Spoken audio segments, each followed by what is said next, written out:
Greetings! Thanks for tuning into the Great Lakes Horror Company, brought to you by libraryofthedamned.com. Today we're discussing one of the less pleasant parts of being a writer, rejection, and rejection letters. We're going to kick things off with a spirited roundtable discussion before the latter part of the episode takes us into a one-on-one interview with Jason White and author John Palisano. Right now, however, I'm going to hand things over to Sephera. Sephera, take it away. Rejection. We've all had it in so many ways. In the world of publishing, it's what makes or breaks careers. Or does it? On this episode of the Great Lakes Horror Company podcast, presented by the Library of the Damned, we are going to take a look at rejection letters, how to handle them, and what do they really mean. I picked this particular panel of personalities because we've all been on both sides of the editorial fence. We've all edited anthologies and may have had to turn some people away. And more, we're all writers and likely have had a few dozen or 100 rejections headed our way, depending on how far in our careers we are. To get the ball rolling, I looked up some famous rejections. And you know what? I think some of us have some of these memorized, to keep our self-esteem up. Lord of the Flies had 28 rejections. An absurd and uninteresting fantasy which was rubbish and dull, said one editor. It sold over 15 million copies. Gone with the Wind had 38 rejections and sold 30 million copies. Anne Frank, 15 rejections at 25 million copies. The Tales of Peter Rabbit was rejected so many times that Beatrix Potter published it herself. And she sold well over 45 million of those puppies. Carrie, as most of us horror writers know, was rejected 30 times and was even flung into the garbage can. One rejection letter read, "We're not interested in science fiction which deals with negative utopias. They do not sell." Yeah, that was for Carrie. Zen and the Art of Motorcycle Maintenance by Robert M. Pirsig was rejected 121 times before it was published. And a book I loved as a teenager, A Wrinkle in Time by Madeleine L'Anglais, I'm never sure how to say her name, was rejected 26 times before it was published. Yet it went on to win the 1963 Newbery Medal and became an international bestseller, 8 million sales and counting. Animal Farm by George Orwell was rejected because there's no market for animal stories in the USA. Dune by Frank Herbert was rejected 23 times before it was published, yet it is considered one of the best-selling science fiction books of all time. Harry Potter and the Sorcerer's Stone was rejected 12 times, and J.K. Rowling was told not to quit her day job. Twilight was rejected 14 times and sold 17 million copies and spent 91 weeks on a bestseller list. So that's some food for thought for you there. So now I'd like to go on and let's introduce ourselves. I'd like to introduce our round table, and I'm going to invite each of you to introduce yourselves. So first I'd like to start with Andrew Robertson. Please tell us a bit about yourself, Andrew. My name is Andrew Robertson. You can find me on Twitter at AndrewAwesome76. I'm a writer and editor, podcaster, and bassist for Toronto punk band The Blackouts. And I've got a lot to say about rejection letters, so I'm looking forward to this. Next, I'd like to have Danann. Is it Hawes? Hawes? Oh my goodness, I'm butchering your name. Just introduce yourself. Hi, I'm Danann Hawes. I'm a lawyer, legal publisher, been a screenwriter for many years, and a massive horror enthusiast. And I too have a lot to say about rejections. Great. And Julianne Snow. Hi there, I'm Julianne Snow. I am a writer, and I am one of the co-founders of Sirens Call Publications, a small press that focuses on dark and edgy fiction. And you know what? I think we've all been rejected at least once, so that's something to say. And I'm Sephera Giron, and I'm a horror writer. I'm the Ontario chapter head of the Horror Writers Association and a co-producer for this Great Lakes Horror podcast presented by the Library of the Damned. And I have edited 2 anthologies, Beach Boys, which was a summer of Gay Boys on the Beach, and Lovestrology, which was sex astrology signs. I edited both those books for Ravenous Romance. And yes, having been a published author for over 20 years, I've been rejected many times. First, we'll start from a writerly point of view. When you get a rejection, what do? I mean, after you cry, of course. Do you send it right back out? Do you throw it away? Do you try to fix it in any manner according to what the rejection letter said? What do you do? Andrew? Well, it depends on what stage of my life I was at for this one, because I had the unfortunate distinction of winning 2 writing awards before I ever submitted anything for publication. I was 18. I won the Dion Brand Award for Young Writers and the Toronto Centre for Lesbian and Gay Studies Award for Young Writers. So I thought I was the shit. And I figured that whatever I was sending out there, someone should be accepting, because didn't they know I won these 2 awards that maybe no one had ever heard of, or no one cared about. And I had no idea how many award-winning writers were out there that either had the same mindset as me or would tell me, you know what, we've all got awards, so move on. So I used to have fussy little tantrums, and I figured that the person didn't know what they were talking about. They hadn't read it properly. They didn't understand how brilliant I was. With age and experience, I decided that it was something that I needed to learn from. And it took a really long time for me to come around to that, to realize that there's something to learn from every rejection. And I figure we'll probably talk about a bit more about that later. But yeah, initially I figured that they were stupid and they didn't know what they were talking about. Now I have a much different way of dealing with rejection letters. And I also realize now that I'm older, you've got to constantly be producing and putting things out there. So you get a rejection, but you still have 5 things out there. So you don't dwell on it. You just take it, you look at it, you determine what may have gone wrong with it, or maybe it was the wrong avenue, and you send it out again, and you just keep sending it back out there. Great. Danann, do you have things to say about when you get rejected? Yeah, I thought Andrew's advice was really good. For me, with screenwriting, I started out, not having an agent, so I was sending out a lot of query letters to agents and to producers. And I would, send out the letter. This was like, at the beginning, it was before email, really, so I was kind of sending them out, snail mail. And I would send a little postage-paid envelope I would include in it, and then they would send that back if they were interested in actually reading the script. So they were just kind of reading a teaser. So, I would send out a mass of these query letters and then kind of sit back and hope that at least a few come in. And once in a while, a few would come in. But the vast majority, I just didn't ever hear anything. And to be honest, I kind of got used to that right from the beginning. And I think it's one of these things that the more rejection you have, the more you can handle. Mm-hmm. So, and the rejection doesn't stop. So eventually I did get an agent, and I was thinking, okay, well, things are going well. But then you can even start finding rejection even with your representation. There were some scripts that I wrote that my agent didn't like, and my agent didn't really want to push to producers.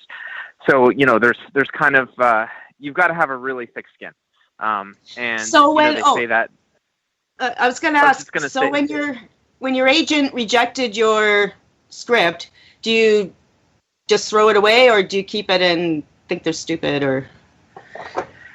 I would usually try to, I would listen closely to the feedback, because I find that if you get an out-and-out rejection and someone has not read your work, then it may or may not really be on the merits. But if someone really has given it a careful read and they have feedback, then I take that to heart, and I don't, I try not to take it personally, and I try to view it objectively. And so I guess that would be my advice, is to be resilient and objective with any feedback you have, and try not to focus on your ego, but instead focus on, how do I improve my work? How do I, take yourself out of it? How do I make it, as great as it can be?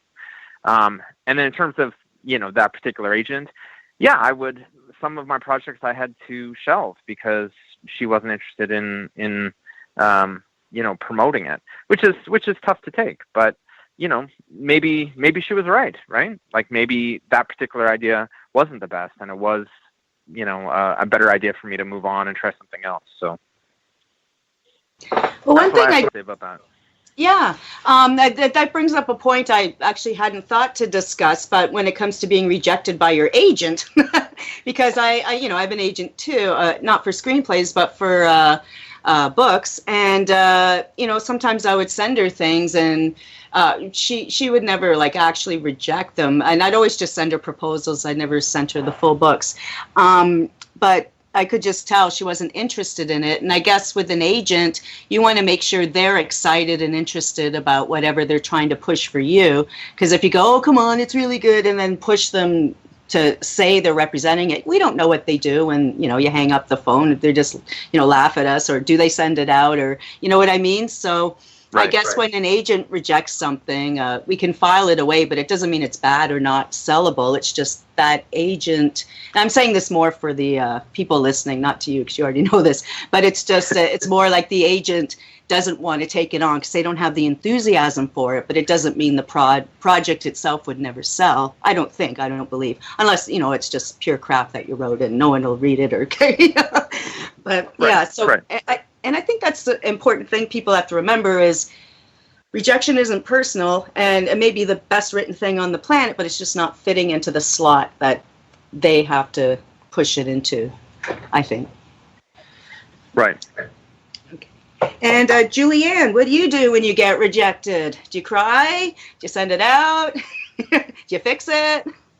Honestly, I think that I have fairly thick skin, because when it comes down to it, if I get a rejection, I've sort of learned that the work that I put out there isn't necessarily bad. It's just really not the right fit for whatever project they were. I don't take anything personally, because it's sort of one of those things where, maybe the first one stung a bit, but it's one of those things where you can't look at it and go, oh, maybe I shouldn't do this anymore, or, maybe it's time for me to hang up my writing utensils, whatever you want to call them, my instruments. It's just, it's a fact of life. We all get them. And we're all going to continue to get them, because not everybody has had something, has had everything they've ever written picked up by somebody. There's absolutely no way. I've got things on my computer that I know maybe not right for what it was I initially subbed them for, but something else to come around. I just had something that I wrote specifically for a market, just picked up recently for another market that, and when I first got it back, I thought, well, maybe this really isn't going to be good, because it's got a weird little religious tinge to it, because the market was a religious type horror market. And then when the feedback I got back from the editor of that anthology was that they loved it. So sometimes you just have to find the right home for things. And if we're not honest enough with ourselves to realize that, even though we think something's perfect, that it's not, then I think that we're doing ourselves a disservice. Right. Great. I'm just going to go on to the next question, because I think I sort of answered my own. You guys answered what I would have said. So I'll answer this one first myself. What is your favorite rejection letter or rejection experience of your work? I've been rejected so many times. Like Julianne says, you just realize, you have to fit it somewhere else and all that. Of course, sometimes, if you're working on a big project, you can really cry, and it can be really upsetting. And then other projects, yep, out it goes again. But so back in the 90s, there was splatterpunk and all this stuff happening. And, I'm a horror writer. And so I wrote a couple of stories that were rejected. And nowadays, they may be rejected still. They both ended up being published, and both were up for awards when they were. One story was called Release, and it's about a girl who, gets a drill and drills a hole in her head to let the voices out. And I had 3 different editors tell me they wouldn't publish the story because they were afraid people would do this. Yes, my story is going to entice people to pick up a drill and drill a hole in their heads. They haven't done their history. That's trepanning. It was really big for a while. Yeah. And that's the whole thing. I know. And now that we have internet and stuff, maybe it's different. But back in the 90s, before internet existed and all that, like Danann was saying, you're putting the stuff in the envelopes and mailing it out, and you wait like 6 months to get your little self-addressed envelope back or whatever. And it was totally about trephination. That's what it was. It's because I'd seen a couple of documentaries on it on TV, and I got all inspired, and that's how that went. I even wrote a sequel to it. Called No One Listens. And then the other story,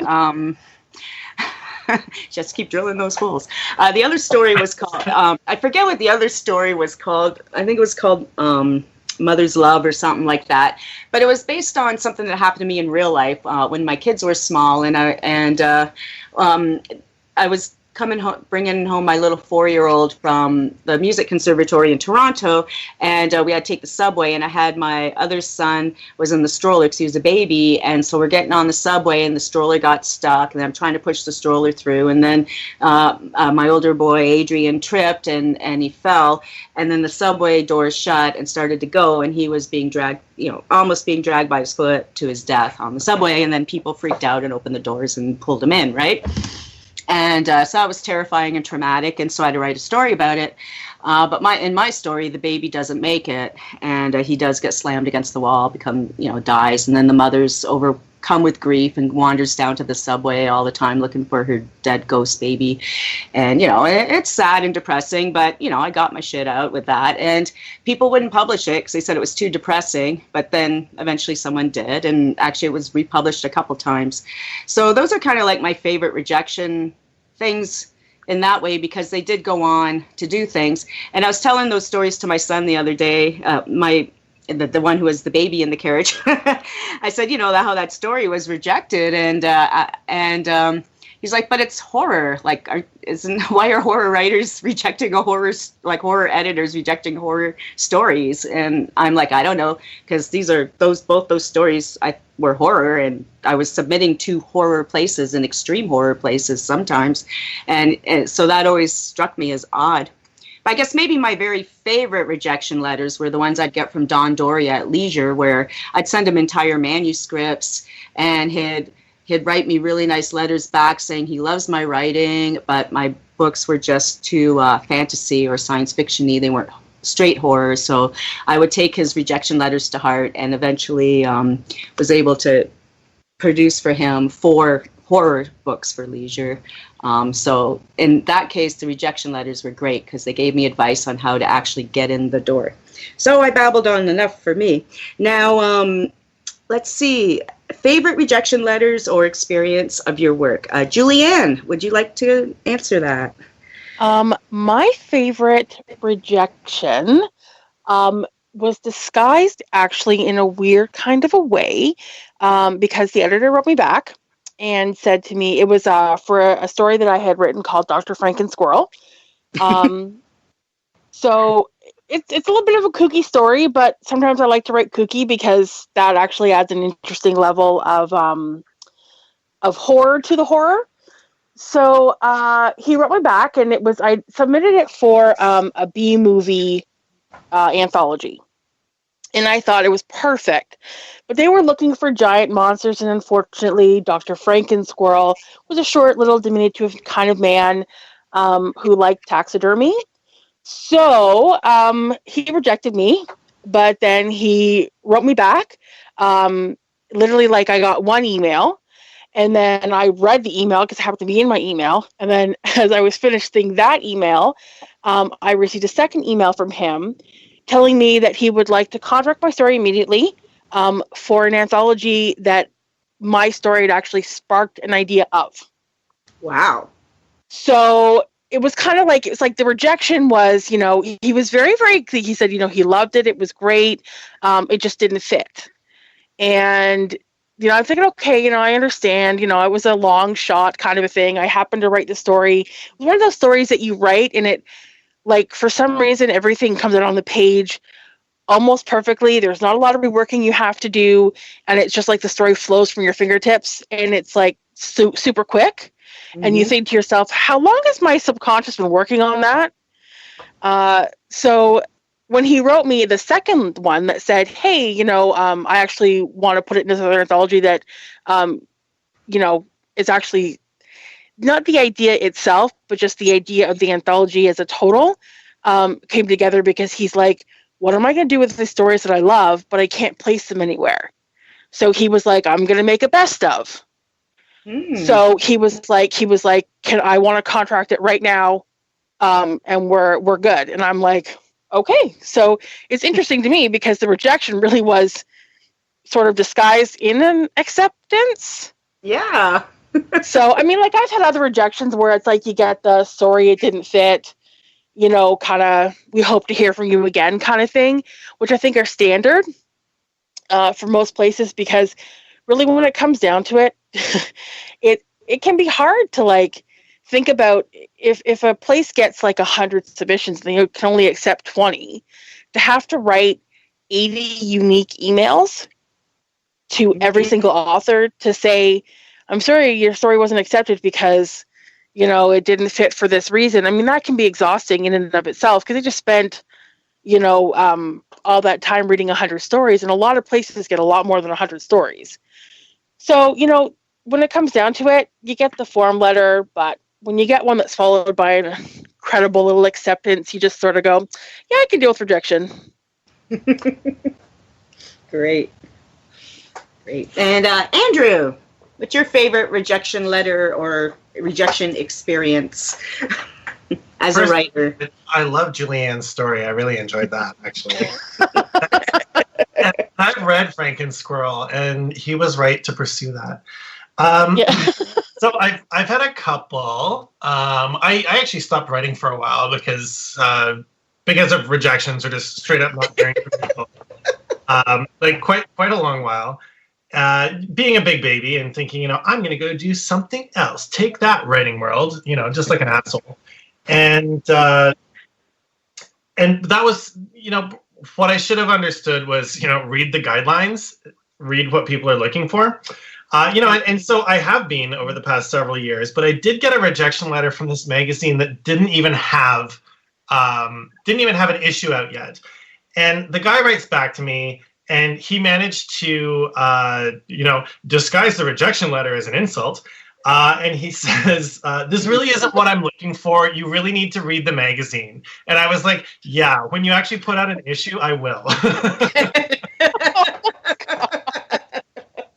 I was like, what kind of asshole are you? Like, I read the guidelines, just say it's not what you're looking for, because there's no point of reference. And, since then I've seen this slim volume slithering out once a month.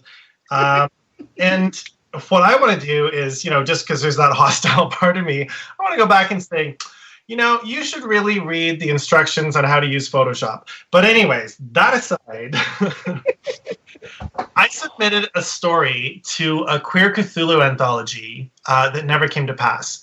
It's called the Erastus Poultice, and I actually took the Lovecraft universe and I invented an AIDS origin story within that universe that that started with the Ancient Ones and crossed over into the human realm, and infecting humans.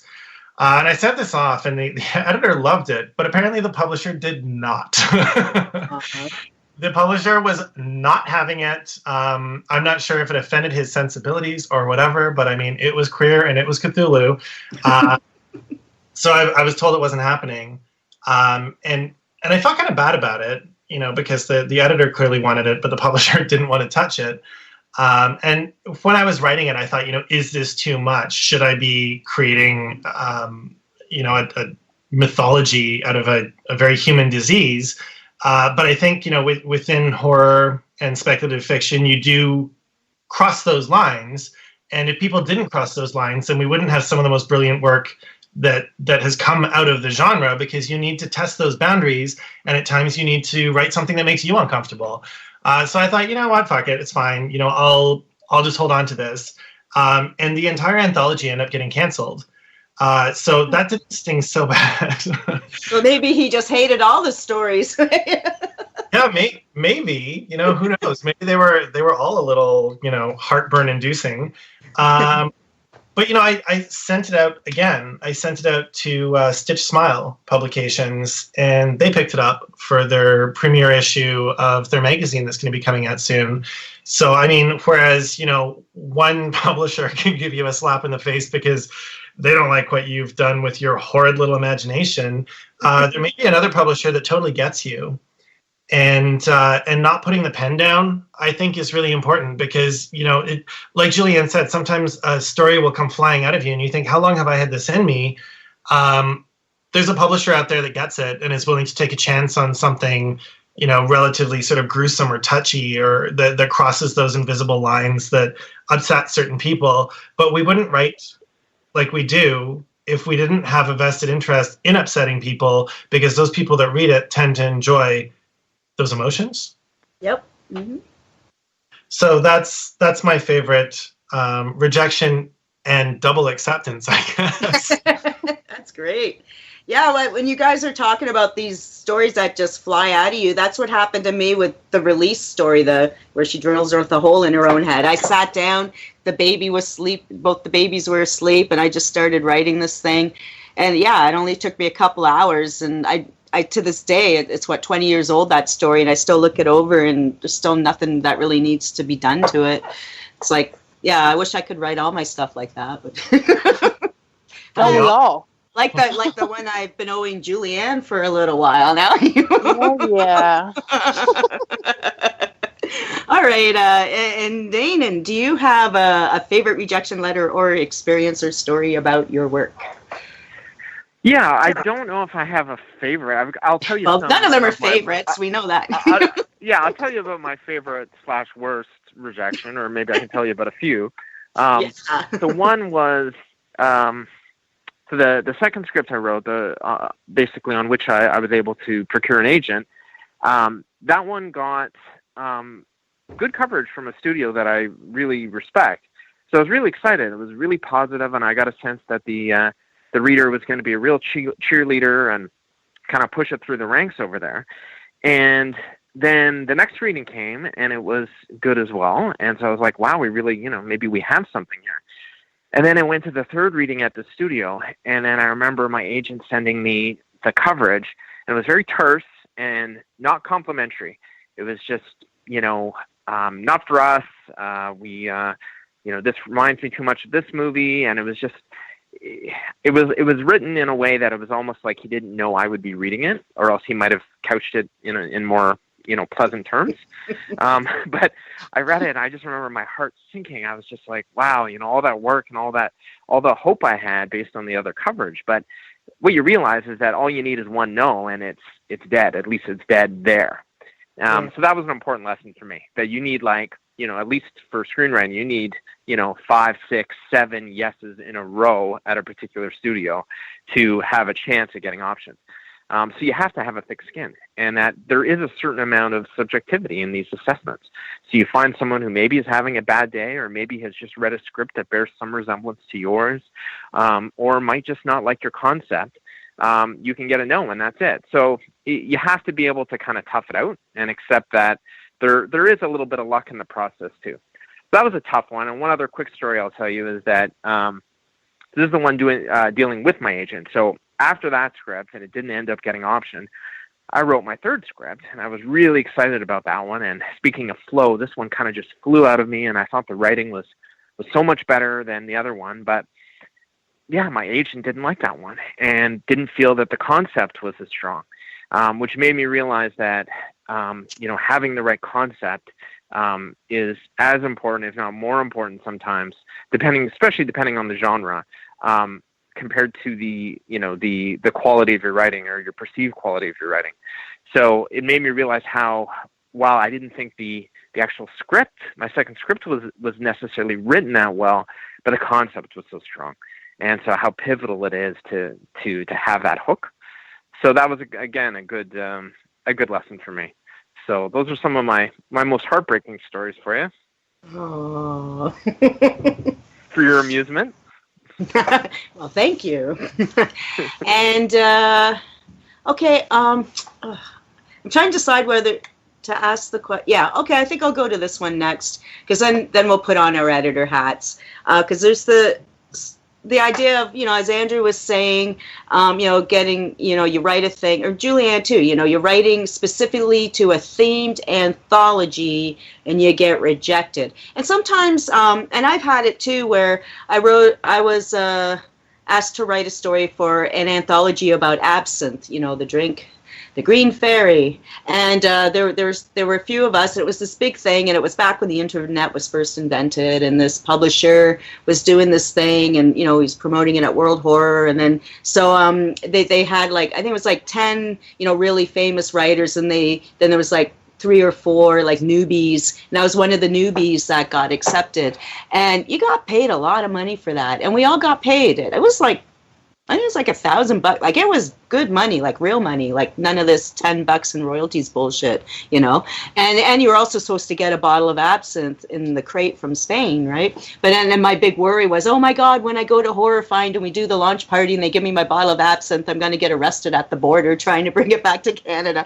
But anyways, then it all collapsed and died. So then I had this absinthe story. It's what the hell do I do with this? And then, there's all the absinthe stories from the accepted anthology floating around by some famous writers. And then there's all the hundreds of rejected ones floating around. And so this is what happens with the themed anthologies. Editors will see a flurry of, oh yeah, that must be from that, Cthulhu anthology that got canceled. Now everyone's seen the Cthulhu, you know what I mean?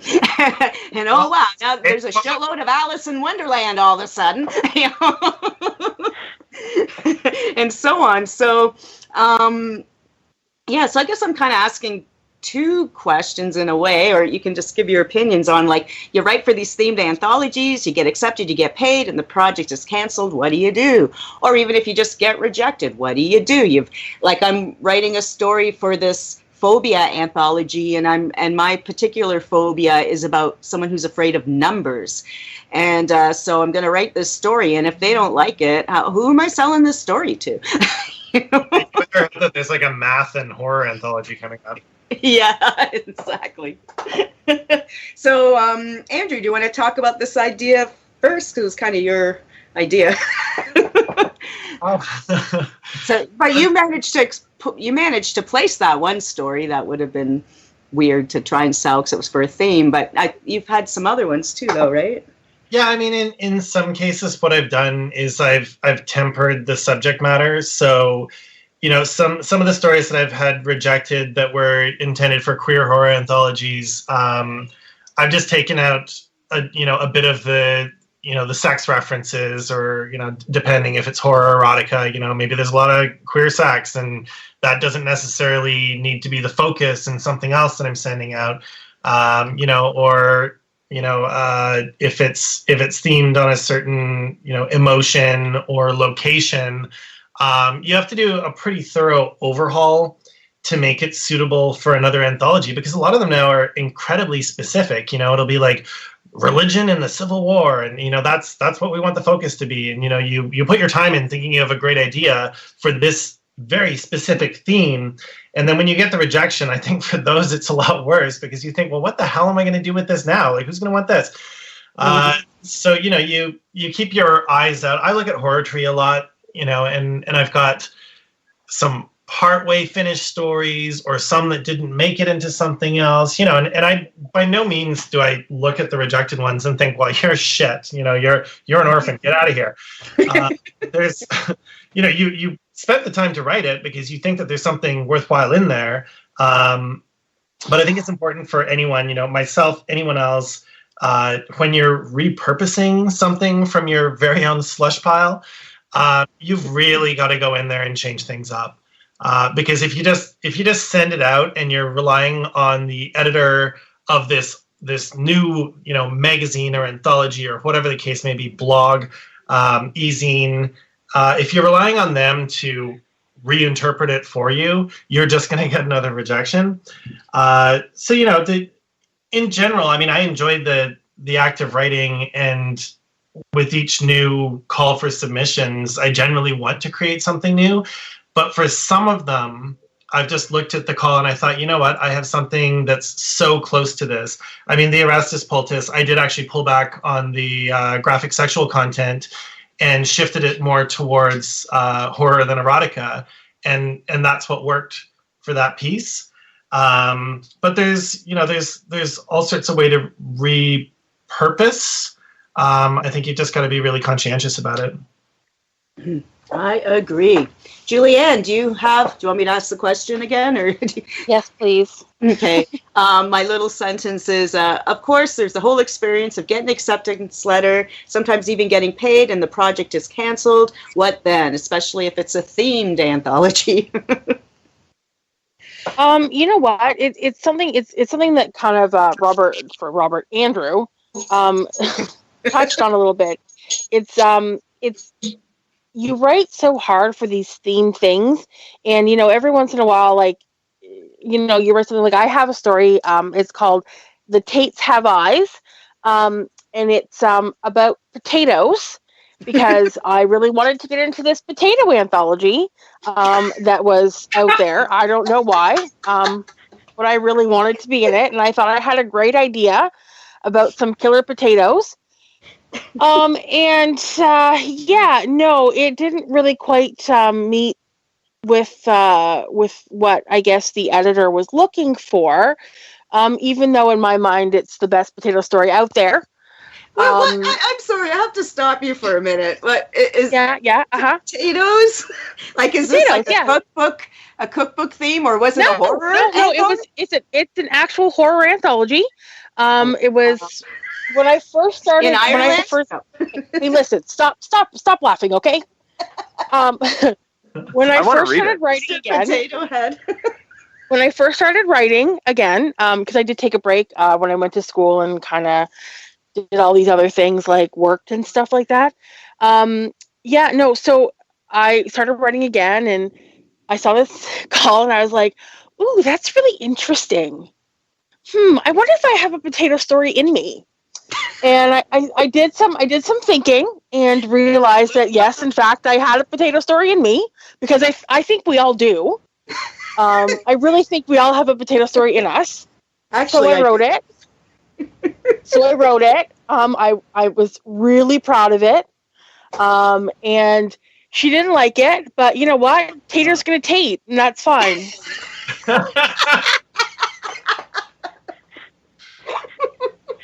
Can we call this episode "Tater's Gonna Tate"? I know. I only have eyes for you, man. That's right. That's right. Oh my God. Oh, I'm sorry, I'm crying. But no, like in all honesty, I do believe that the editor was a little crazy, because she's editing a potato anthology. Number one, my story really I had to have been the best. I mean, come on, it was about potatoes. It was about an army of potatoes. The French Fry Syndicate. There was all kinds of really cool things in there, but no, she didn't like it. Nope. So that's fine. I will eventually find a home for it. I'm sure of it. I'm positive. I think we should revive this potato anthology. Maybe that'll be the next one. Yeah, we're gonna do a group hex potatoes or heavy potato. Oh my God. Well, something. Oh, we can call it Smashed. Smashed. There you go. Oh crap! Now someone's gonna steal the idea. Okay, now we can't put this round table up. Yeah. The hills have fries.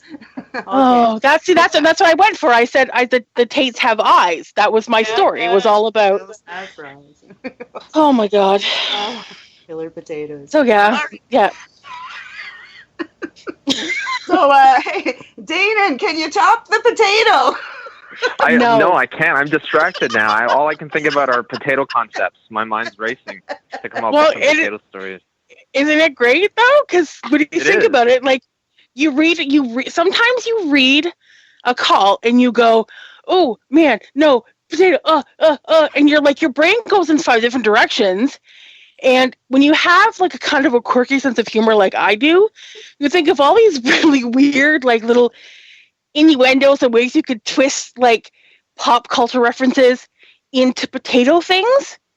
Agreed. And you're thinking to yourself that you are the most intelligent person out there.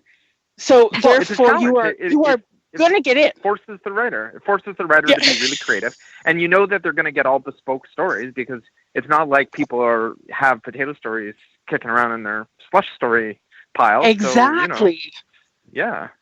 That's exactly it. If you want original stories, open up something nobody's opened up before. Exactly. So in terms of what I would say on this, I've pretty much written screenplays for most of my writing career, and recently just started writing horror short stories. The only one I've ever actually submitted was to you, Julianne, for your Abandoned anthology project. So we'll see what happens there. But the way I would look at it generally is if something doesn't work, even if you get rejected, I look at any kind of rejection as, you still got the learning experience of writing that project, and I feel that every time you write something, you get better as a writer, and you learn something about yourself, you learn something about the genre. So it's, you're constantly improving. And so if you kind of try to divorce yourself from the outcome and just look at the long game, how do I keep getting better? Well, it's writing. So it serves a purpose, even if it doesn't get published, even if people think it stinks, you're still improving and learning. So I don't think it's ever a waste. Great. I agree with that too. Totally. All right, now put on your editor hats. We have a couple more questions if you guys are up for it. All right. Alrighty. Okay, so as editors, how do you handle writing those rejection letters? Are you personal? Do you use a form letter? Does it hurt to crush an author's dreams, or do you get off on it? And I'm making Julianne do this first because she has the most experience.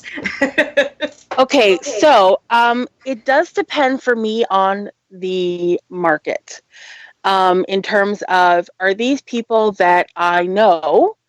Some of them like having met them before, or is it something where, it's you receive 300 to 400 submissions and you really just don't have the time to personalize every single one.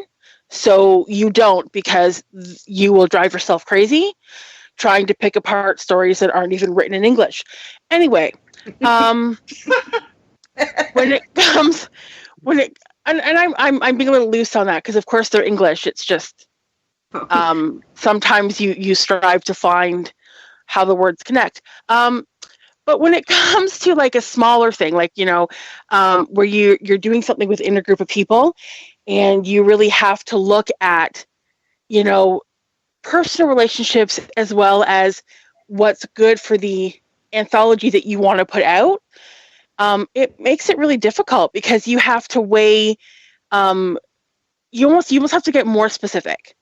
With the Abandoned anthology that we've been putting together with the chapter, there are some things that I've had to turn down because they didn't fit the theme. And that makes it easier for me because I can be like, well, it didn't fit the theme, but if you think I missed it, tell me why I missed it and I'll reevaluate it.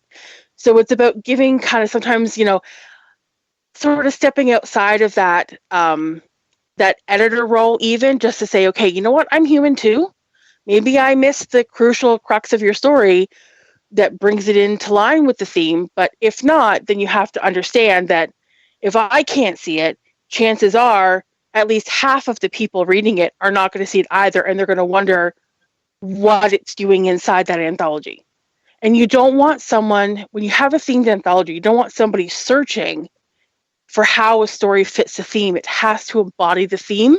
It has to be readily graspable, consumed by the reader. Because the other part too is when you're reading through something and it's an anthology, if they're not hooked, they're not going to get to the really great stories you may have placed further on in the book. Because we all know that there is a way to lay things out. So if you stop them with something that's not quite fitting the theme in their mind, and that's a third story in, by the time they get to story number 10, or they may not even get there. And that's like what one of the ones you think is like the best. So it's all about making sure that you have to be honest, and you have to, if you have to say something to the effect of, you know what, I'm sorry you missed the mark, then be honest with people. But when it comes to having to write a whole lot of them, I mean, they're all pretty much just, I'm sorry, but you weren't selected for inclusion.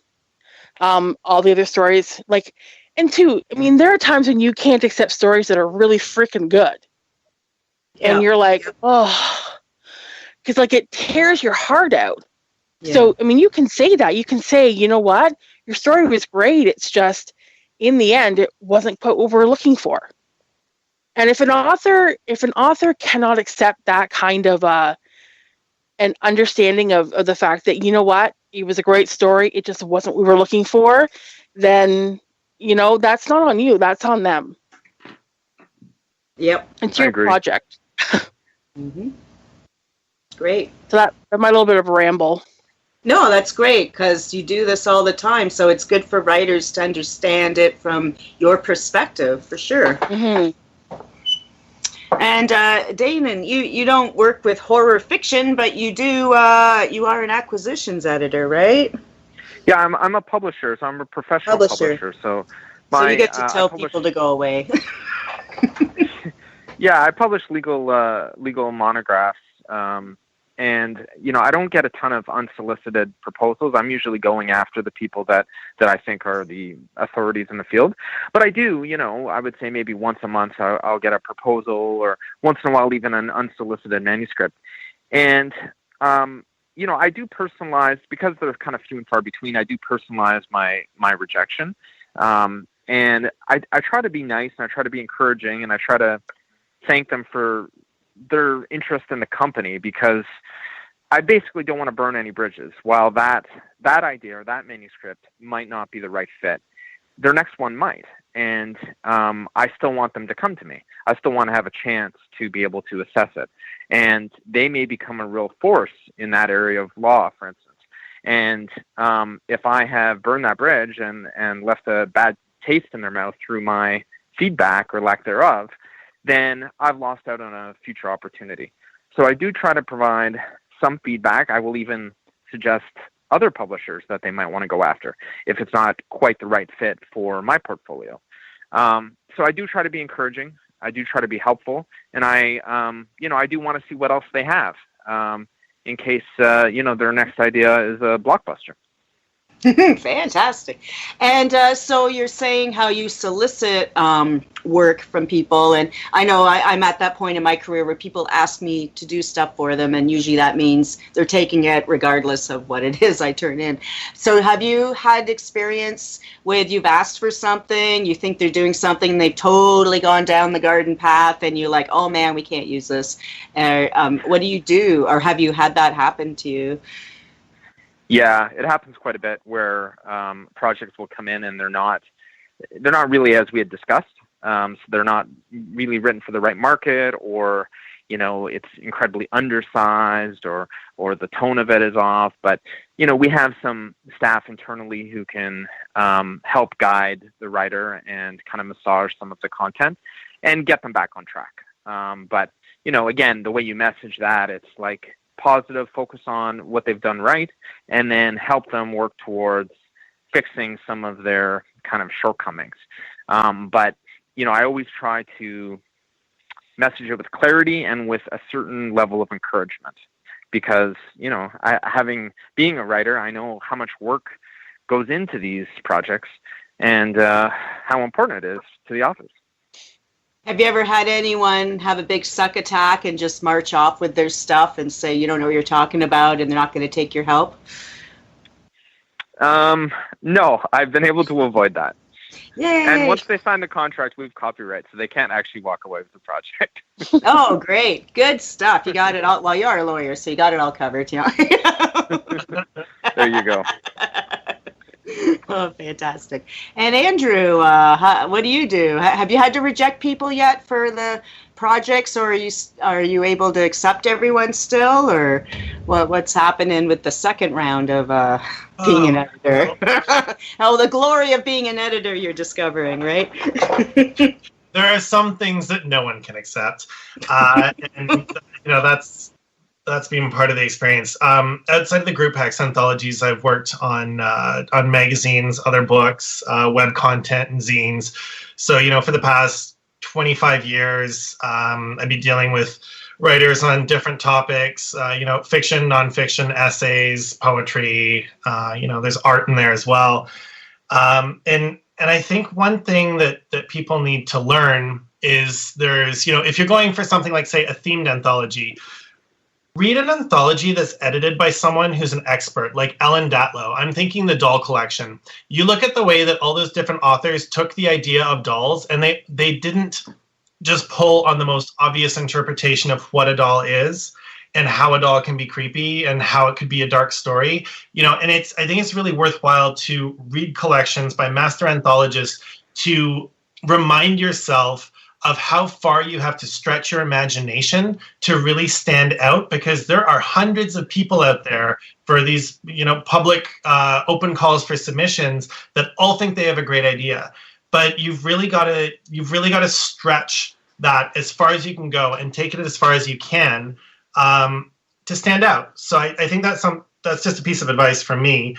But in terms of what an editor is not looking for, don't send it to me on your favorite color of paper. I don't want to read it on green or pink or blue. None of this shit where the page is black and the type is white.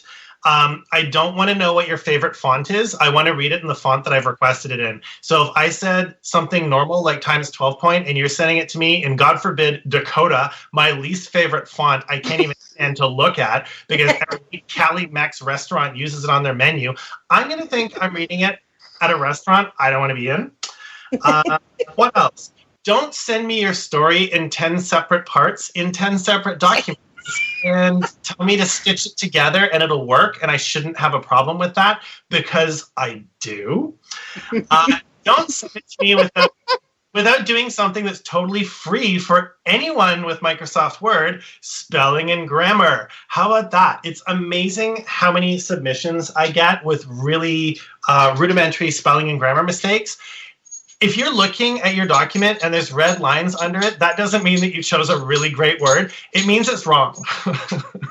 And you need to go back in and fix that shit because I don't want to look at it. And I'm just going to respond to you and say, go read the guidelines.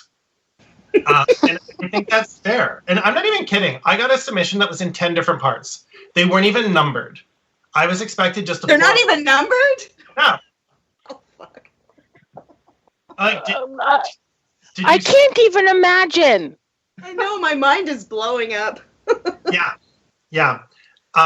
And don't send me something for a themed anthology that comes with an explanation for why, even though at first glance it doesn't fit the theme, this it really does.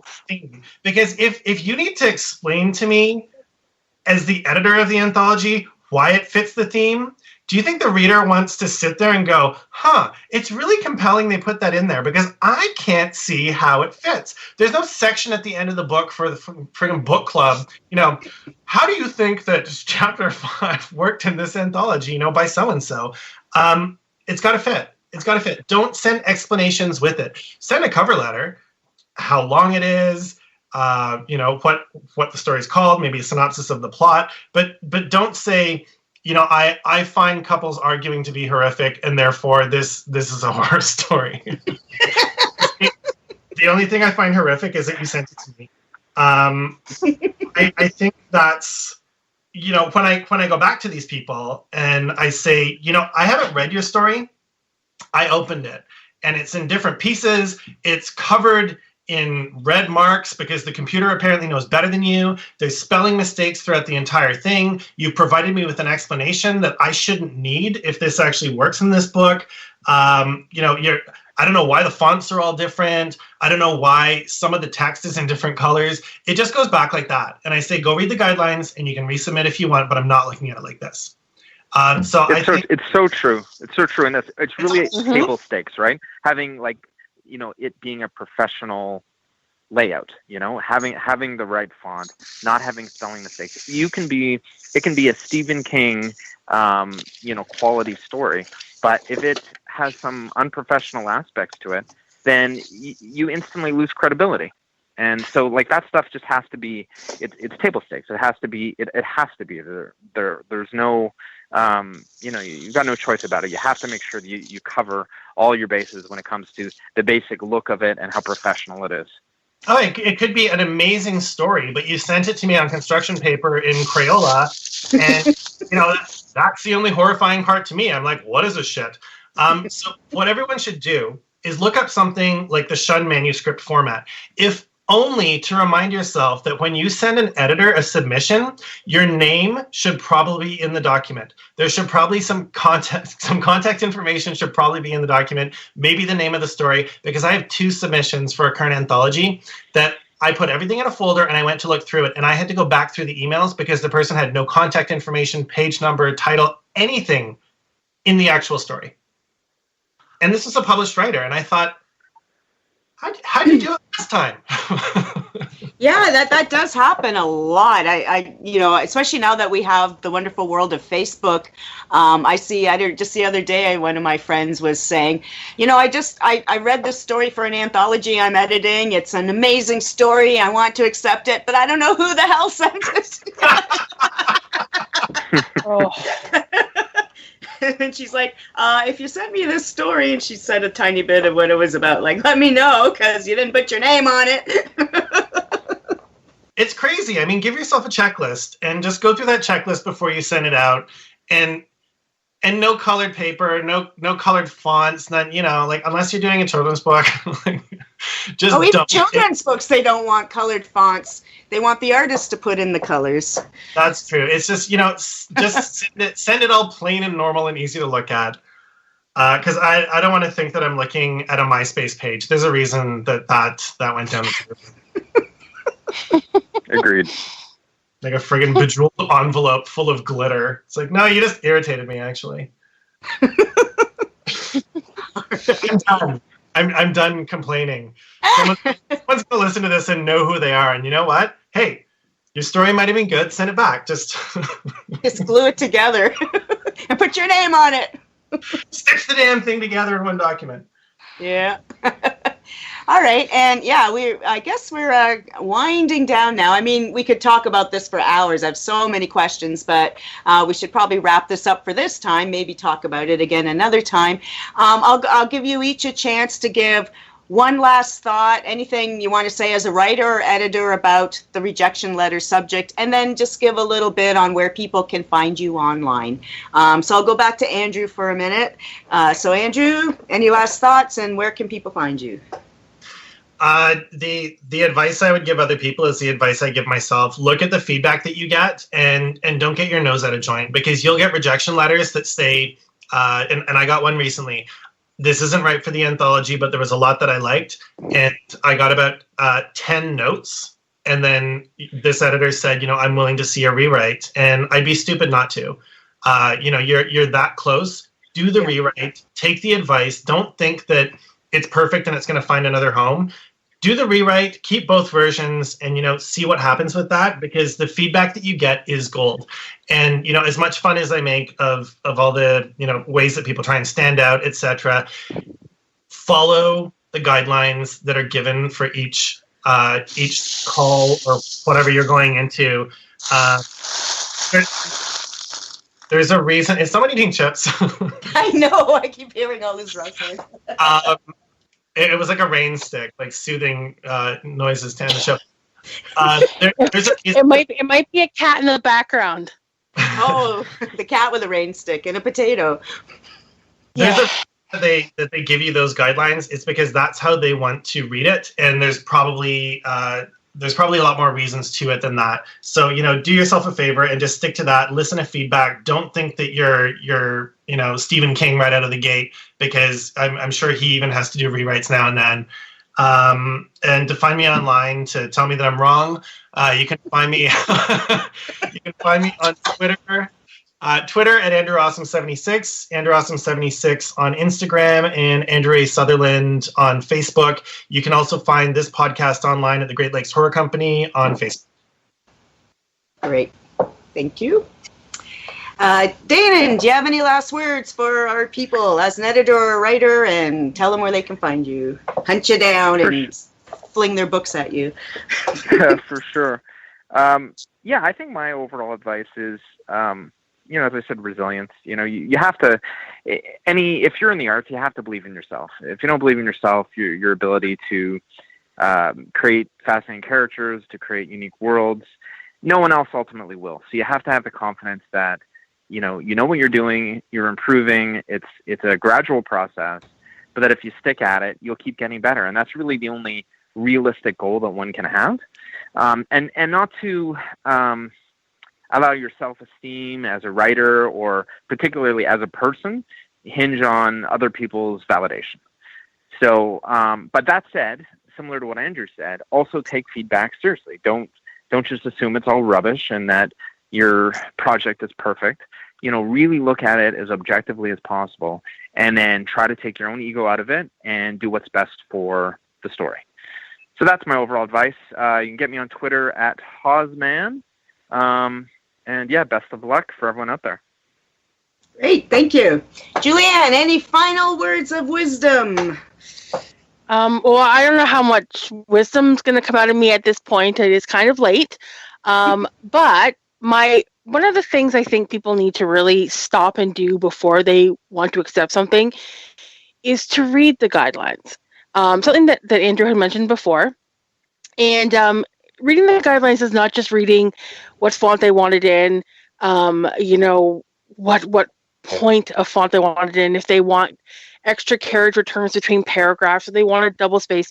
I'm talking about you need to be honest with yourself when it comes to whether or not the piece that you've either written or are planning to write is actually going to fit that theme.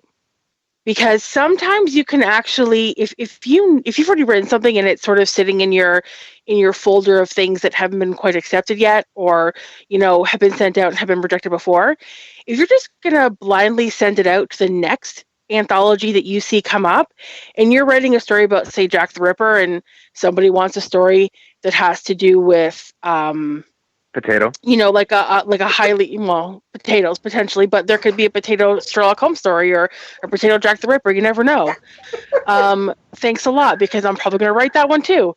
But yeah, if they want a story about fly swatters, heaven forbid, that somebody would actually come up with that idea, but there's one hanging on my wall, so it's going to be something now. Seriously, if you know that your Jack the Ripper story is not going to fit something, then don't send it. Because number one of the best ways to kind of get your name, I don't want to say it's not a strike against you, but if you continually submit something to specific markets where it's the same publisher all the time, and you're just submitting things with a spitball chance in hell of it actually sticking, then that shows that you don't have any respect for yourself, and you don't have any respect for the process and what goes into making a book, because there are hundreds of submissions that have to be read. So I get partway through your story and I'm like, where does this involve what I asked for? And then it's kind of like the next time you get a story and it's like the same author, you go, for the next submission thing, and you're like, well, where's what I asked for in this one? And it just becomes you kind of go, okay, so it's obvious that this author just wants their work out there. And great, if you believe that you are that good, that you can write a Sherlock Holmes story, for instance, and you can submit it to a story about Tupperware killing people, then great. It's good on you, because you've got faith in yourself. But don't be surprised when that rejection hits your inbox, because it's coming. It really is, I promise. I feel bad. I feel really bad, because you're going to cry a little bit. But then you're just going to submit it somewhere else, and it doesn't belong either. So please read the guidelines. You say you feel bad, but I can hear a smile in your voice. Well, it's a little late. It's a little bit late. I've had a long day at work. I might be a little bit punchy. So, those people that don't know me should understand that I'm a little bit quirky, have a weird kind of sense of humor. So, yeah. So, I mean, sometimes I go for the joke when I don't really have to, but I go for it anyway. But yeah, no, seriously, like when it comes down to it, look at what it is and be honest with yourself, because you can save yourself heartache if you cry over rejections, because some people do, and that's fine because that's who you are. But if you're the kind of person who's just gonna turn around and, oh, I'm gonna throw it at this wall because it might stick there. Well, just find something where it'll fit. I mean, Horror Tree is something that Andrew's already mentioned. It's a great place. It's got almost every single dark market out there that's open right now, and I'm sure that there is going to be a Jack the Ripper anthology open at some point in the near future, because there always seems to be one, because there's a plethora of stories that are just hanging around out there. So just wait, bide your time, just wait for it, maybe work on it a little bit, make sure that you've done the spell check and you put it into a really good font that people can read, and it's formatted correctly where it's not like it breaks across the page in weird ways.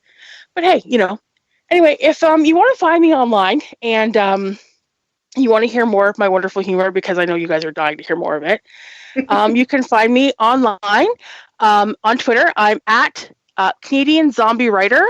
That's CDNZMBIRYTR. It's phonetic. Trust me, when you see it, you'll get it.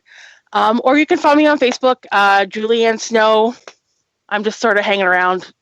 I think I might be one of the only ones, but there might be more, but they're just replicas, so it's fine. But they don't write about potatoes like you do. No, nobody does. Nobody does. No. The Crocker Report. Nobody writes. Nobody writes about potatoes like I do. No, absolutely not. Nope. Are you on Instagram or anything, or? I am, but I don't understand how it works, so I'm there, but I'm not really. Okay. I'm hoping at some point somebody will take pity on me and help me. Because you could put so many pictures of potatoes on there, man. You know what? I could put so many pictures of a lot of things on there, but I still don't understand how it works. So, like, take a picture and post it at the end. It's just pictures. What is it with Instagram? Why can't you repost things? Like, wouldn't that be? Isn't that the whole point about sharing? Yeah, like, why? I see so many cool things. Although Andrew's managed to send me a couple things, so there is a way, but it seems like you can only email things, but you can't repost. I believe you have to download another program to do it. So so you've got Instagram, and then you've got like something called like Repost. I know that much, but like I don't know, getting pictures on there. I don't know. I just don't know. But I am there. I think I'm also Canadian Zombie Writer there. It's kind of like my thing. You know. Right on.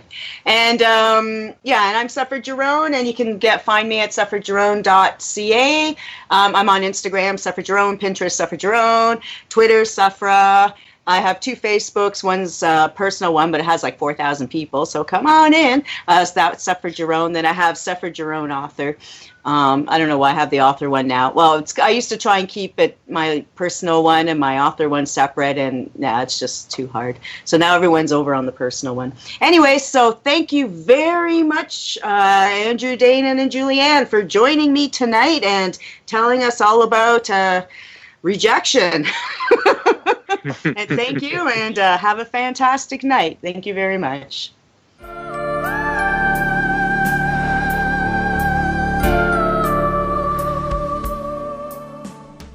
Welcome back. I am Jason White, and with me today is John Palisano.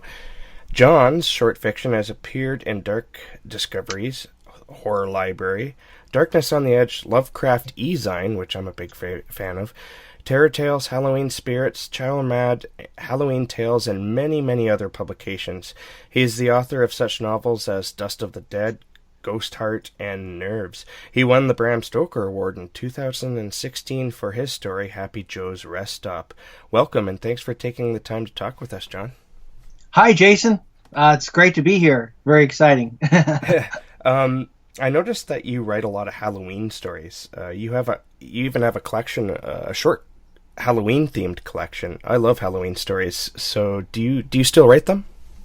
Yeah, absolutely. I mean, I think so many of people in the fiction community grew up just loving Halloween, and the tagline to that little mini collection is, our most favorite time of the year, Yeah. because it always was. It was always a letdown after that, Yeah, very much so.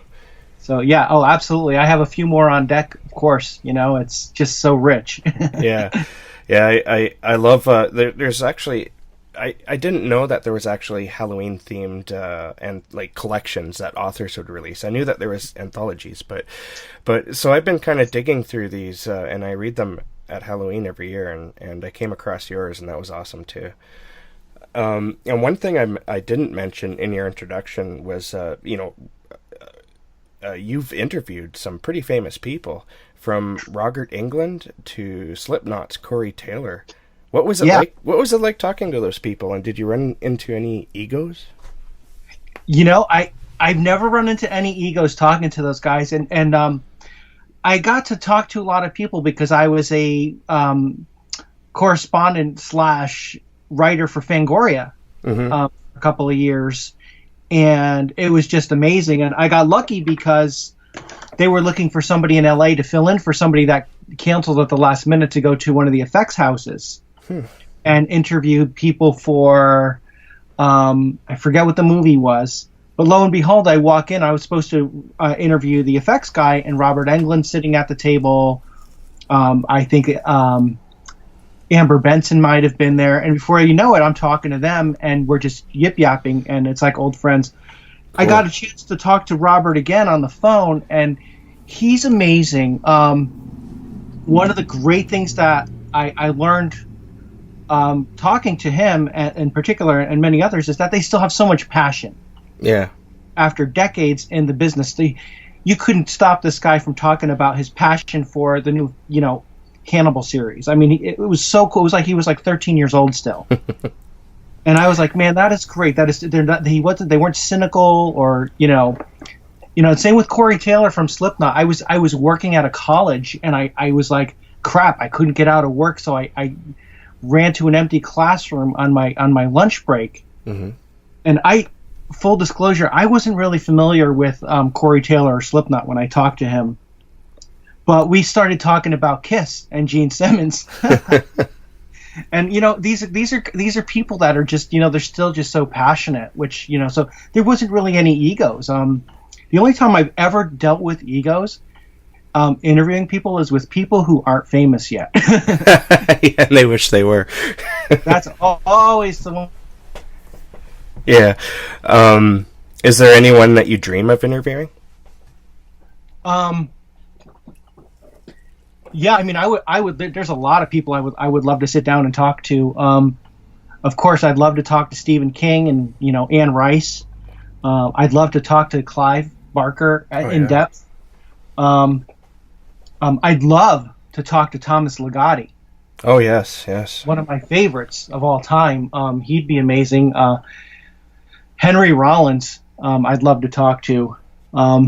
And, in the music scene, there's a lot of people I'd love to talk to. I'd love to talk to Springsteen I could probably talk to him for a couple of hours. Yeah. David Lee Roth, I'd love to talk to. Ed Van Halen, guys like that. Eddie Van Halen might be a bit of a trip. It would be really interesting. I see a lot of correlations between music, people like him, and a Ligotti or, because they're both creators and they're both looking outside of the box. Yeah. And they're tinkerers, Yeah. And that fascinates me. And they both kind of live on a different plane too, if you think about it. Right. Yeah. And that's something I think we're all fascinated. How do they do this? How do they make a living doing something like that? Yeah. It's what still drives them after all these years. Yeah. I think that's really what I'd love to get to the heart of. Yeah, that would be fascinating. To backtrack a little bit and to get more into your writing, one thing I'm always interested in is an author's origin story a little bit. So where did you grow up, and did you read a lot as a kid? Yeah, well, absolutely. I grew up in the 70s, so I'm a 70s kid. Stranger Things was real for me. It's creepy how real that just nailed it. My childhood. But we lived on top of a huge hill, and we didn't have good TV reception, so we were out and about a lot. And I read a lot. My mother and father read a lot, and they were into. My mother gave me, Anne Rice's Interview with the Vampire when she was done with it. When I was 10 years old, she said, "You're going to love this," And I still have it. It was a first edition, and she bought it as soon as it came out. And my father was a Stephen King fanatic, Awesome. from the get-go. And we would read the books and pass them around, and we would talk about them. And they just instilled this great love of the written word. Yeah. And I found out really early. I loved telling stories. I did it in school. It was the one subject I did well at. And I would write these little goofy stories where zombies would eat my teachers, and I had friends suddenly. Who's going to get killed next year? Next week in your story for class, and that's really where I started, and that's real. I still feel like that little 10-year-old boy doing it. That's awesome. So when did you start taking writing seriously? Pretty quickly. In middle school, I published my own fanzine and my own stories and sold them to, my friends. Cool. And I always thought of it as something like the epitome of something that I would love to do. I just loved to do it, and it was natural and felt good. And very quickly I saw success doing that. I'd make $4 or $5 in middle school, which was amazing, for me. Yeah. every month when I put out my stuff. That's funny because most writers these days have trouble finding that and selling a short story to a publisher. It's getting more and more difficult as there's more anthologies. Actually selling something for money is hard because there's so many charity anthologies and free anthologies and people trying to make their mark. Yeah. So, there's so many like $5 and market anthologies out there, or token, finding something that actually pays like 3 cents or 5 cents a word is a lot more difficult. It sure is. And, and I think that gets to the heart of, folks are saying, how are writers being vetted now and anybody can do it. Well, when you're seeing those books, there is definitely, usually a jump in quality, and you can tell. Yeah, for sure. But, not always, but sometimes. You started out actually in the movie business, and you were even an intern for Ridley Scott. What made you decide to begin writing prose? What was the switch from writing screenplays to prose? Well, I've always written both. Going back to my childhood, I grew up in that whole 80s, late 70s, early 80s horror, where the books were everywhere, the films were everywhere, and me and my friends, we ran around with one of those old VHS camcorders, made our own movies. Cool. It was just a natural progression from writing my short stories, and it was more social. Of course, when you're a kid, you don't want to sit in your room writing stories all day, just a little bit. Yeah. So I always had both, and my father was in TV and film. So I would go into his. He was a director for CBS Evening News for 35, 40 years. Mm-hmm. So I'd go into New York with him and just hang out on the soap opera sets while he put up the news. That would have been cool. Dude, I have some really fun stories. Like, they'd be like, "Hey, kid, walk in the background on this scene," and I'd walk through the scene, and my dad would call me the next day, like, "Dude, I saw you on Young and the Restless walking in the background. I told you you're supposed to just go get a hot chocolate and come back." He was like, "You're like, well, that's what I did." I didn't know they were shooting. They grabbed me and they said, "Hey, kid, come walk back to the scene." He's like, "Well, you're supposed to get paid for that." I'm like, "Oh." So, we had a lot of fun. So it was a natural progression, and I've always done both. But I had to go to college, and I said, "What am I going to do for college?" So I took a split focus on fiction and filmmaking. So I got a dual degree in that, and again, it's very. I think making films and writing stories is just the way the world is now. If you're a storyteller, in that genre, you love both. You cannot just be exclusively reading books or watching movies. I think most people who practice this art love both. tremendously. Yeah, for sure. I know that's the case with me and my friends anyway. Yeah? For sure, yeah. Me and my writer friends anyway. Right. I mean, we love both mediums, you know? I mean, I imagine all you watch like something like The Void that's coming out. Everybody's really excited about, you know? Actually, I just saw that the other night. It's awesome. Is it? Oh man, I'm waiting for the perfect night. It's a total throwback. I think you'll love it. Sounds great. And it's really disturbing too. It's really messed up. Good. So in your own writing, how did you handle rejection in the beginning? Pretty badly. Heartbroken. I took it, right before the whole internet thing broke, I really started to get more serious about fiction again, because I had been in the film industry for 10 years, and it's physically exhausting and draining. And they own your tail for 24/7 when you're on a show. Yeah. And I had just had a boy, a little child, and I was like, you know what, I need to step away from this a little bit, and I kind of want to write these and not have to be on set for 18 hours a day for 65 days straight. So that was pretty much what happened with that. We transitioned into that. Where was I going with that? I forgot.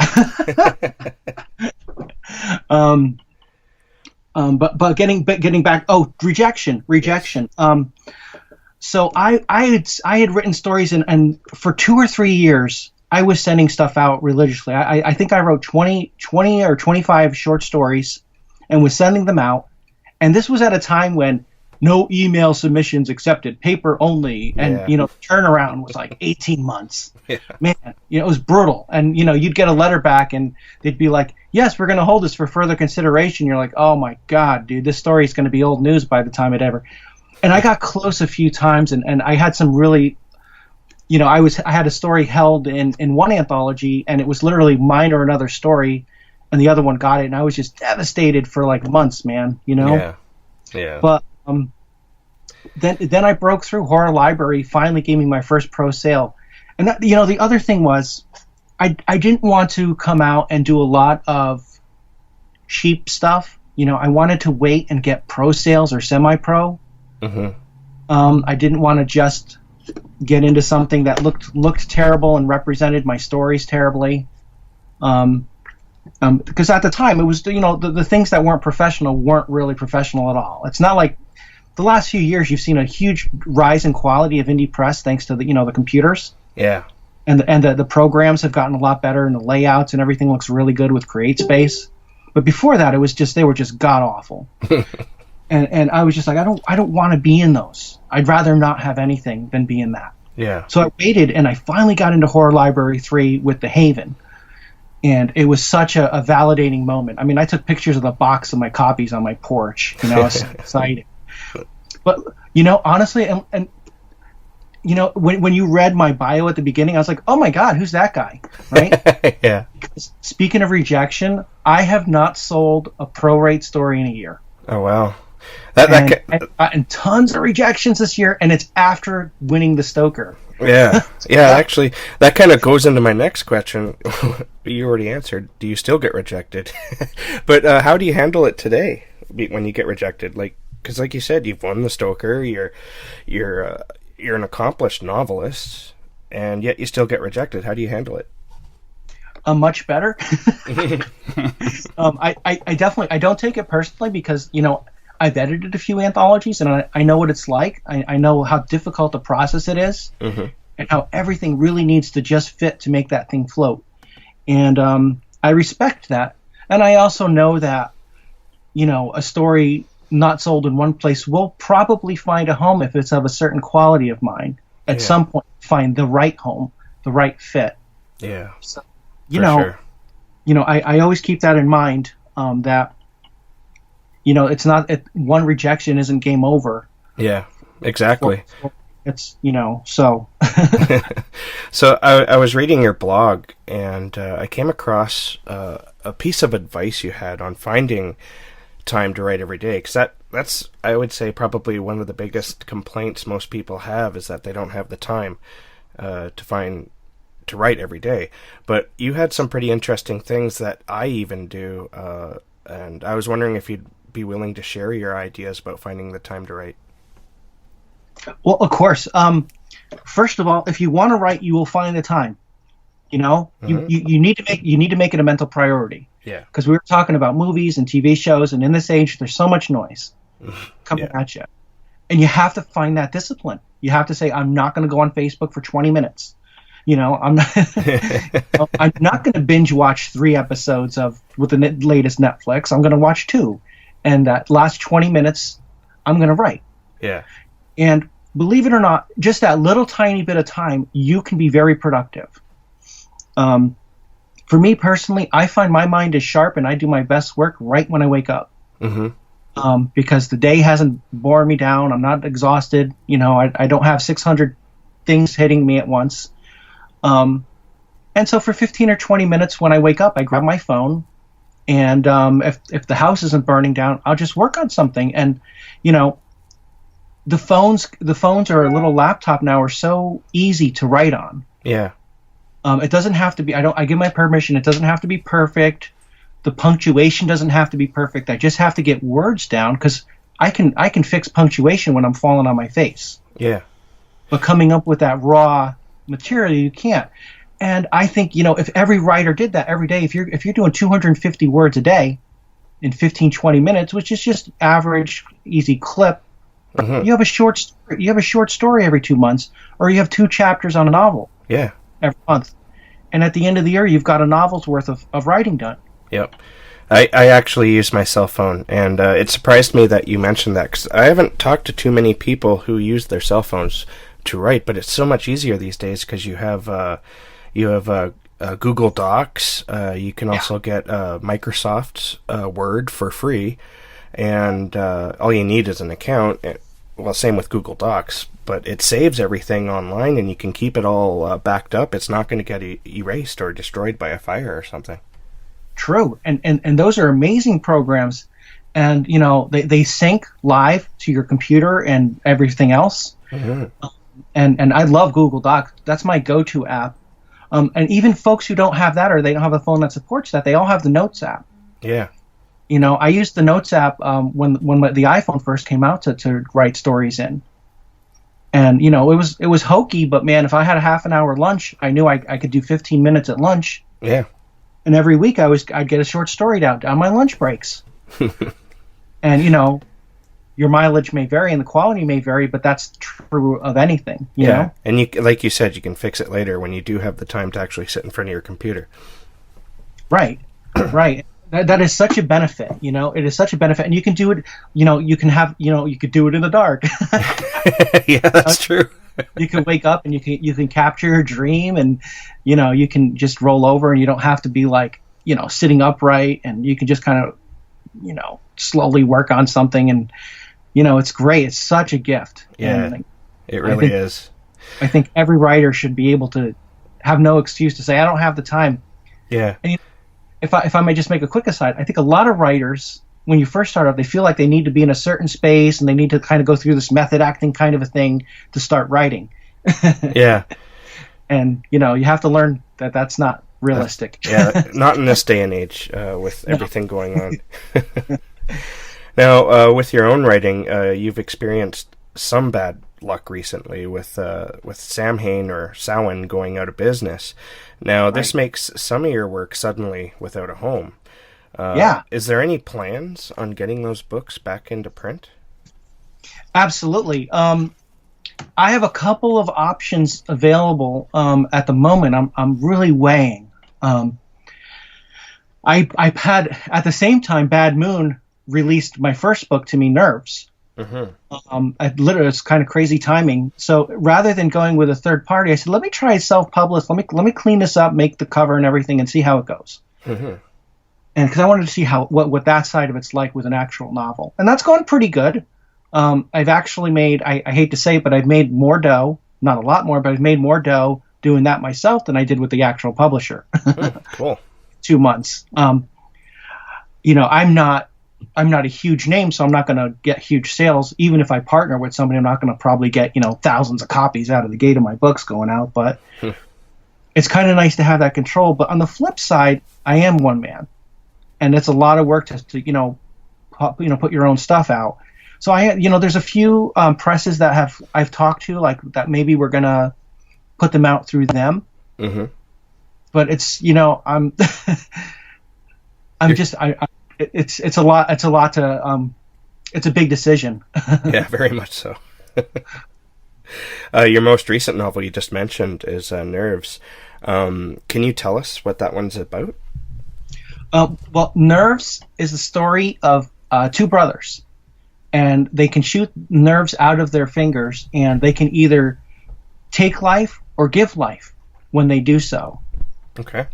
But they can't do it at will like an X-Men. They can, but it's extremely painful, and it wipes the hell out of them, and they have to use it judiciously.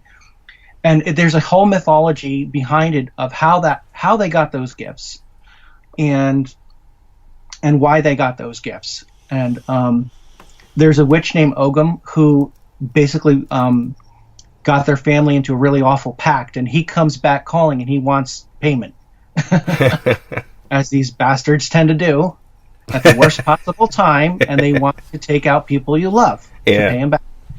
So, it's a very I would say Nerves is more like a dark fantasy. Yeah. And that's I actually put that as the category, like dark fantasy and magical realism, because it's much more that than a traditional horror. Mm-hmm.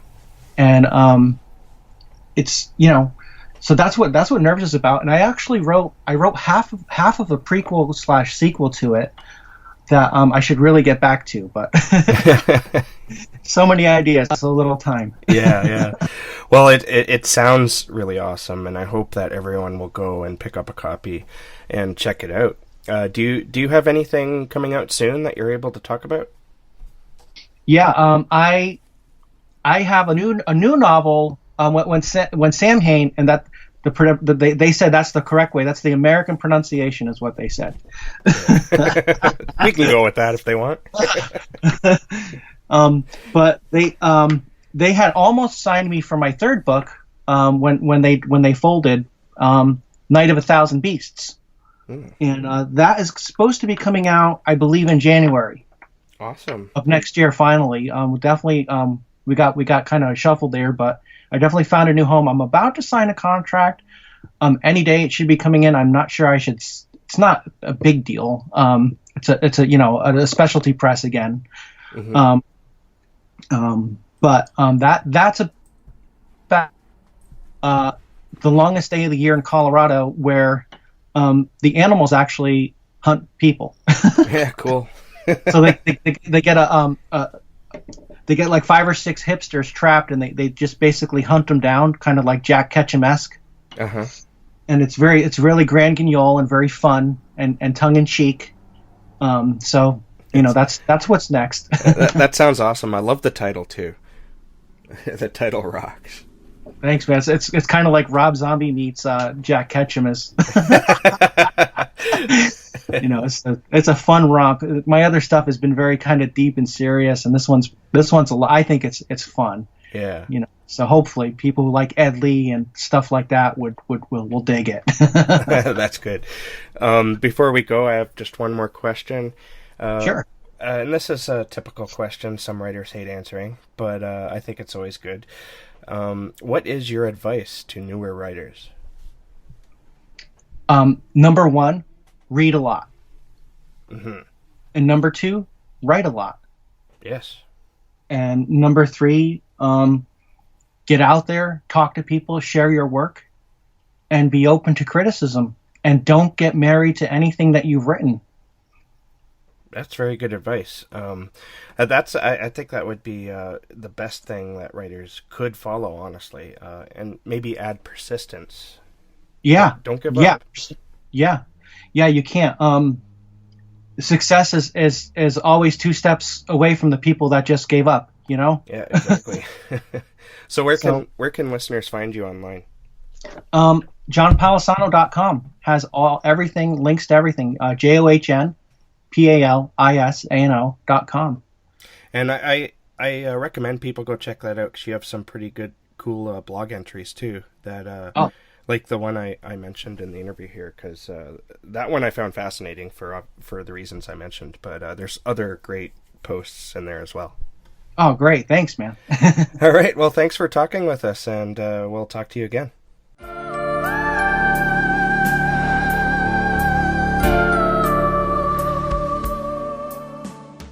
Hopefully you're not feeling too dejected after all this talk of rejection. As always, we thank you for not rejecting us. Thank you also to this episode's special guests, Danann Hawes, Julianne Snow, and John Palisano. You can subscribe to the Great Lakes Horror Company on iTunes. You can also find us on Facebook, just search for us by name, and on Twitter at GL Horror Podcast. If you have a question, comment, or idea for a future show, please email it to glhc@horror-writers.ca. The Great Lakes Horror Company is sponsored by libraryofthedamned.com. The show is produced by Sephera Giron, Monica S. Kuebler, and Andrew Robertson. Our theme music has been provided by Leslea Keurvorst. Our next installment will be hitting the Weird Wide Web on June 13th. Till then, keep it creepy. And don't be afraid to befriend the things that go bump in the night.